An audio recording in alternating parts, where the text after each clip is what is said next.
텐데 일단은 기왕증이 뭔지부터 짚고 넘어가야 될 것 같아요. 기왕증은 기왕에 있었던 증세를 말하는데요. 기왕에 있었던 내가 몸이 안 좋았던 증세를 말하는데 이번 사고로 다친 게 아니라 그 전부터 안 좋았던 거다. 그 전부터 안 좋았던 거를 왜 우리가 보고 대들라고 그러냐. 이번 사고가 기여한 만큼만 치료를 대주겠다.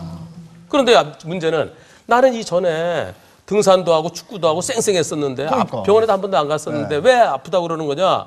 그건 선생님이 몰라서 그렇죠. 바깥에서 밖에서 볼 때는 모르지만은 MRI 찍어보니까 거기 다 삭은 게 나와요. 좋다. 그럼 내가 안 좋았던 허리라 치자. 그럼 그때 그만큼 만들어줘라. 만들어줄 수 없잖아요. 그럼 치료를 해줘야 돼요.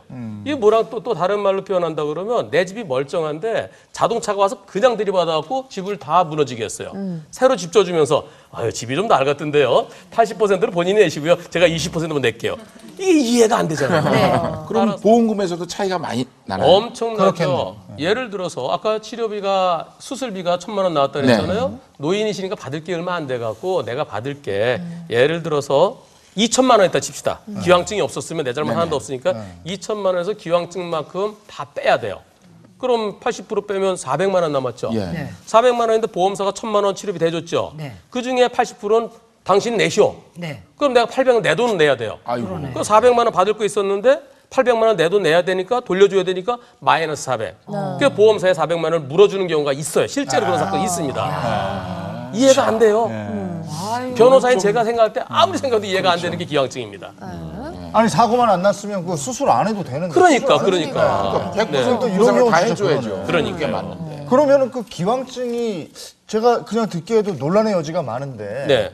이걸 그 이의 제기하거나 이런 경우도 많지 않겠습니까? 조금 전에 보험사 직원이 기왕증 80%가 나왔습니다. 네. 이렇게 얘기했는데 네. 그거는 보험사 측 의사가 그렇게 얘기한 거예요. 네.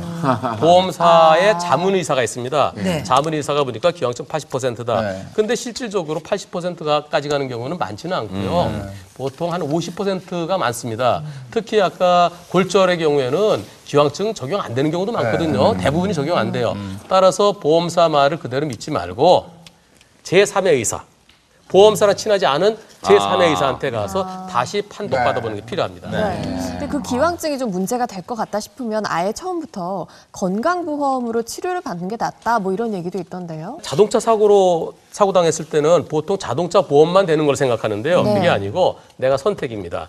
혹시 나한테 기왕증이 적용될 가능성이 있을 때는 처음부터 건강보험을 하는 게 옳습니다. 그래야 기왕증이라는 것은 사고 이전부터 있었던 내 질병이잖아요. 그건 당연히 건강보험으로 치료받을 수 있는 거죠. 그렇죠. 건강으로 치료받고 그리고 건강보험공단에서 내주고 또 내 자부담금 내가 내고 그러고서 기왕증을 뺀 나머지에 대해서는 보험사로 또 받아가면 되죠.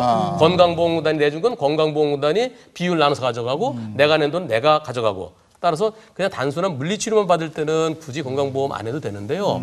나중에 큰 수술을 받게 됐다. 그게 장애까지 문제될 수 있다. 그럴 때는 건강보험으로 치료받는 것이 필요합니다.